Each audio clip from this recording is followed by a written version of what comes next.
Aïssa, la question du genre était au cœur de la 5e édition du forum consacré aux diasporas africaines.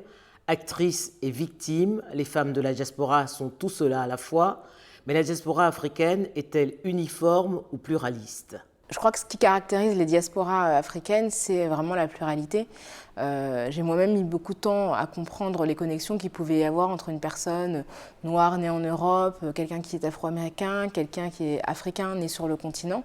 Mais ce que je crois, c'est qu'il y a une pluralité individuelle, une pluralité culturelle et linguistique, et en même temps une communauté d'expériences. Donc il y a quand même quelque chose qui lie les gens issus de la diaspora africaine à travers le monde. C'est un héritage dans une perception qui s'est construite, parfois dans l'hostilité, dans la domination, mais qui aujourd'hui a produit énormément de choses, y compris sur le plan de la culture, donc des choses très très positives, mais aussi des révoltes, de l'activisme, du militantisme. Donc je crois que c'est à la fois pluralité et à la fois unité. Diaspora africaine, pluralisme, évidemment, mais communauté d'expérience, parce que nous sommes toujours perçus comme l'autre, à la fois dans le pays d'origine. Au Cameroun, quand on revient, on nous traite de menguistes, donc des gens un peu suspects, un peu opposants, qui arrivent avec des idées un peu novatrices. Et évidemment, dans le pays d'accueil, on est toujours considéré comme celui qui doit être mis de côté, relégué, assigné à résidence. Donc communauté de destin et d'expérience. Je pense que l'expérience des hommes et des femmes de la diaspora est identique quand on pense à la manière dont ils sont perçus en tant que personnes non blanches, par exemple. Mais je crois que c'est important d'identifier les problématiques qui sont spécifiques aux femmes. Parce que si les femmes issues de la diaspora contribuent à la richesse de la même manière que les hommes, je pense que parfois elles sont invisibilisées par la prédominance masculine. Et il y a beaucoup d'hommes issus de la diaspora africaine qui ont marqué de leur nom l'histoire, et pas seulement l'histoire du continent, mais aussi l'histoire d'autres pays, je pense notamment aux États-Unis. Mais les femmes qui étaient à leur côté, malheureusement, ont disparu, enfin, leurs noms ont disparu. Et c'est quelque chose qui continuerait à se produire s'il n'y avait pas aujourd'hui des femmes qui inscrivaient leur empreinte dans les combats et dans les productions culturelles actuelles, parce qu'il y a les femmes qui ont construit les différents continents, mais aussi les femmes qui ont contribué de manière artistique ou littéraire.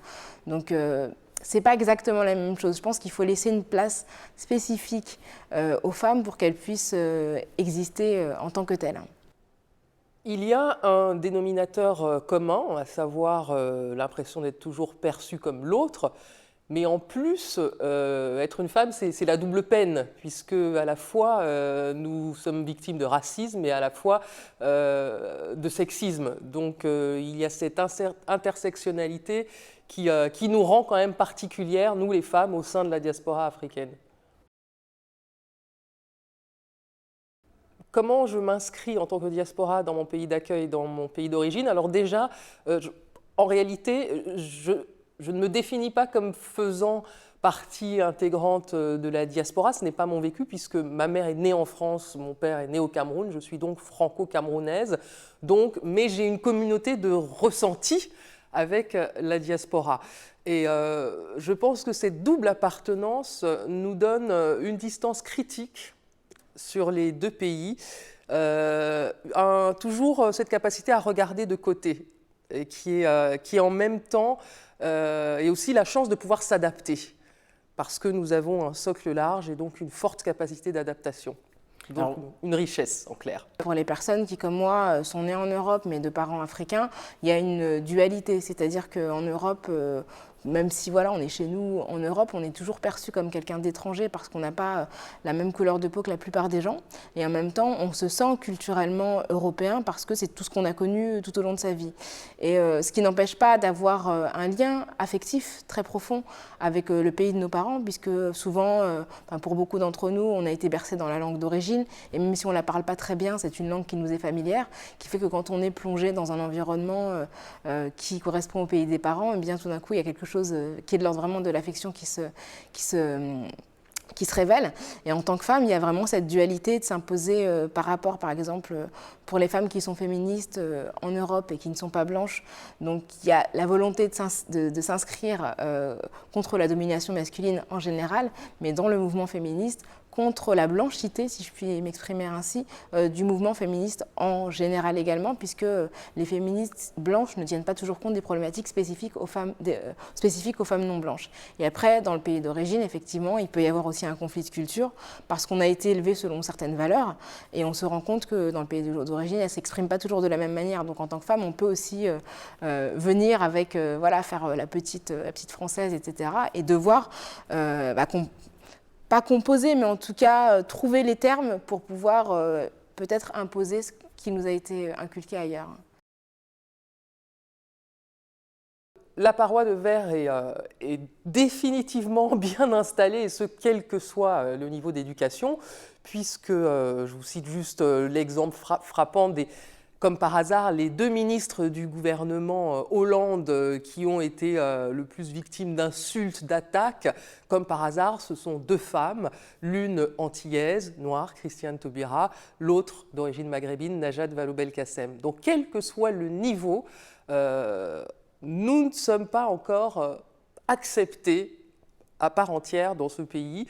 Donc, c'est pour cela qu'au départ, j'avais une vision un peu plus fluide, les choses vont se faire naturellement. Le fait est que ce n'est pas le cas. Donc à un moment, je pense qu'il faut vraiment avoir une stratégie de lutte, ne pas attendre qu'on nous donne quelque chose, qu'on le prenne. Et pour cela, la diaspora doit trouver des synergies et doit se fédérer d'une manière ou d'une autre. Alors l'éducation, évidemment, c'est une arme contre les clichés, contre le racisme et contre le sexisme, mais c'est un outil à double tranchant, parce que ce qu'on oublie souvent on dit que le racisme est lié à un manque d'éducation, mais ce qu'on oublie souvent, c'est que les intellectuels qui ont produit que les personnes qui ont produit les théories racistes étaient des intellectuels.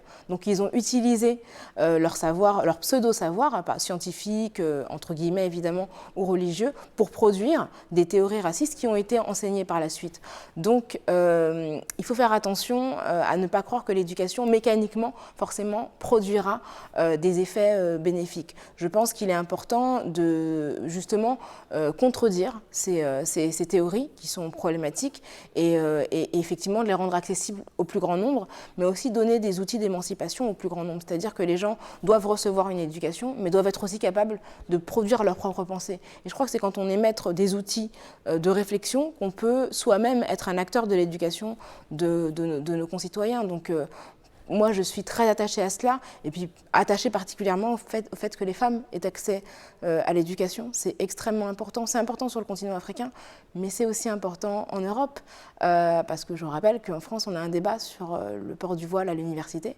Je pense que les femmes, beaucoup des femmes qui sont voilées en Europe sont d'origine africaine. Je pense que c'est important que les femmes qui portent le foulard aient aussi accès aux études universitaires partout, où qu'elles soient dans le monde. Moi, je pense qu'il y a quelque chose qui est de l'ordre parfois de la double peine, en étant à la fois une femme et à la fois issue d'un continent qui souvent est minoré ou perçu de manière négative. Mais je pense qu'on peut en faire une force, on peut en faire une véritable force, parce que c'est quelque chose qui nous permet d'être à cheval sur 2 continents, sur plusieurs cultures, d'avoir une légitimité aussi qui est duale. Et ça, c'est quelque chose de très très positif. Moi, je trouve que c'est formidable de pouvoir avoir plusieurs passeports, de pouvoir circuler avec la même liberté dans l'Union européenne que dans l'Union africaine. C'est quelque chose d'assez fort finalement, et puis de pouvoir aussi comprendre des choses dans leur version originale, sans avoir besoin de traducteurs, d'être très sensible tout d'un coup à l'Afrique de l'Ouest, par exemple, pour ce qui me concerne, à certaines cultures, à l'islam pratiqué aussi dans ces régions-là, tout en étant complètement française et étant, comment dire, plongée dans cette culture-là, familière de tout ce qui fait le socle commun des gens qui sont en France. Donc, si ça a été perçu, ça nous a été... Moi, j'ai grandi comme si c'était un désavantage, mais je crois qu'aujourd'hui, dans mon travail, pour moi, c'est un très, très grand avantage. Il faut légiférer, et c'est bien le problème qui se pose en France. Si la loi sur la parité n'avait pas été adoptée, l'Assemblée serait encore essentiellement masculines. Même après l'adoption de la loi parité, l'Assemblée, il n'y a toujours pas 50% de femmes à l'Assemblée. Donc c'est dire à quel point la loi a été importante pour déverrouiller. Et du coup, on se heurte au fameux principe d'égalité républicaine française, parce que je pense qu'aujourd'hui, il faudrait légiférer sur la représentation de la diversité, mais c'est un principe qui est difficile à intégrer au principe d'égalité républicaine. Et ça arrange bien le pouvoir. Je crois que c'est important de légiférer pour briser le plafond de verre et les parois de verre, dans le sens où les choses ne viennent jamais seules. On n'obtient jamais une avancée dans l'égalité sans une révolution, qu'elle soit une révolution sur le terrain ou une révolution législative. Et ce sont souvent les révolutions sur le terrain qui aboutissent à des révolutions législatives. Donc moi, je pense que la loi est nécessaire et qu'il faut influencer le législateur pour qu'il mette en œuvre des dispositions qui permettent aux femmes d'exister partout. Mais la loi ne suffit pas. Il faut l'activisme, il faut les initiatives, il faut se réunir en tant que femme pour identifier les problématiques prioritaires et après les pousser, les rendre audibles auprès des gens qui prennent des décisions. Pour participer à la construction de cette nouvelle Afrique, il faut y aller. Donc moi, j'ai commencé j'ai toujours gardé les ponts à la fois dans mes choix professionnels, j'ai toujours travaillé pour des chaînes plutôt tournées vers l'international et vers l'Afrique. J'ai toujours gardé le pont à travers la littérature. Mes romans se situent en Afrique, parlent de femmes africaines.